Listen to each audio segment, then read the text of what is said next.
Hey there, YTPC. This is Michel Baruch coming at you on Friday. It's a little bit hot and a real lot humid here in Milwaukee. Low 90s, but I am just schwitzing. It is, it's humid.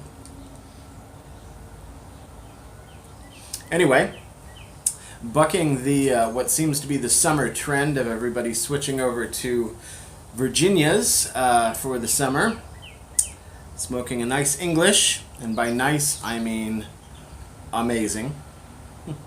Got the Frog Morton original here, sent to me by Nerdy Piper himself, and go ahead and check out that date, 2012.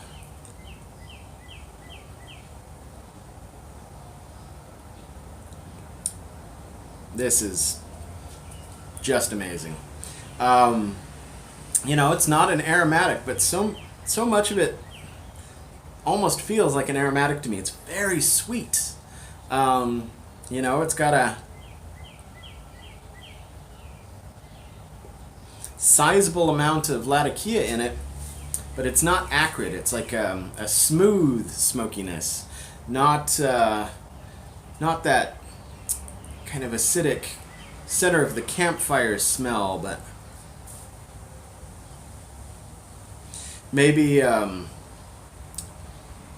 don't know. It's like the smell that your clothes have the next morning after being near a campfire.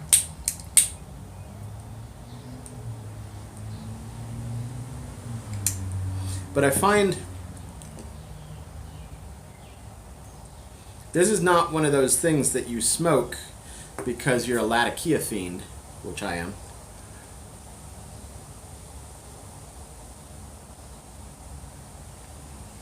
This has got a lot of sweetness to it. And my first thoughts when I started smoking it the other day, and I still feel this way,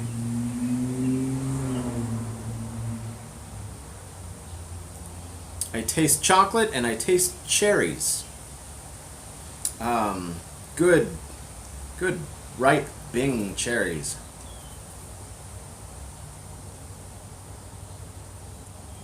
So, all of those videos I watched when I was thinking about learning how to smoke a pipe, Stogie Farts and Gray Bailey and everybody that I watched, the ones that I watched for tips on what to smoke,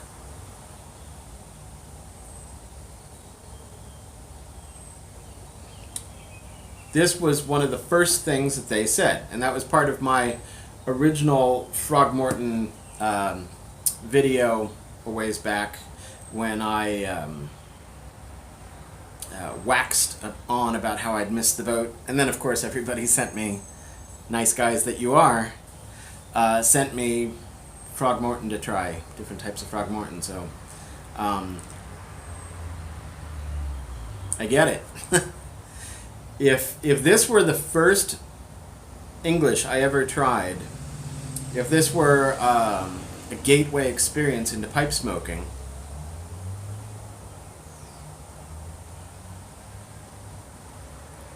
I'd be sold. This is some really good stuff. So could not be more honored and thrilled that both Andrew Sirigliano and Ian, the Nerdy Piper, sent me different McClelland, especially Frog Morton blends to try. Now, of course, this particular tin is 6 years old, so it's mellowed and aged. It's a fantastic level of moisture.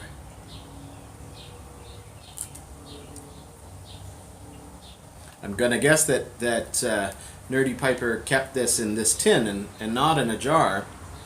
And if you hear it, it's got a good, somewhat dry rattle to it, but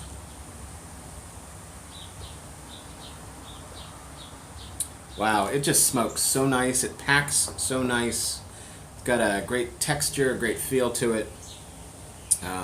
This would be something, if this were my very first pipe, I'd be in heaven. I'd go out and, buy the most expensive pipes and lighters and just have at it, because this would definitely be the thing that sells me on the hobby.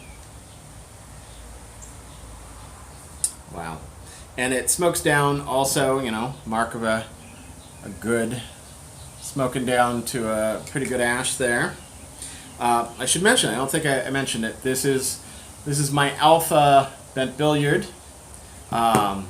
This is one of the ones, compare it to the palm of my very stout hand.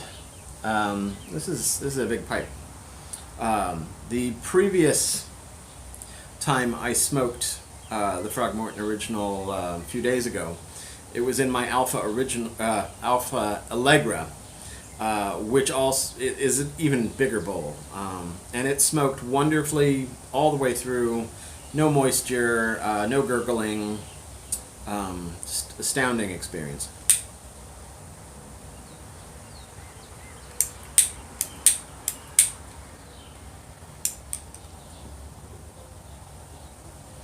Anyway, there's probably not much that I can say that hasn't been said before in reviewing this tobacco, other than I don't think I've noticed people mentioning how much fruit there is in it. And if it were something that had a lot of perique, we'd talk about figs and plums and certain types of Virginias or even Orientals, and we might talk about sourness or tartness, but I'm going to say Bing cherries. And not in that cloying, sweet, aromatic, topping, casing way, but that's just part of the fermentation process, I'm going to guess. So you guys have a great Friday. Have a wonderful holiday weekend, although the holiday is midweek next week, so I'll say that again later. You guys be well. Hopefully it's not quite as schwitzy where you are. Take care. Sei gesund.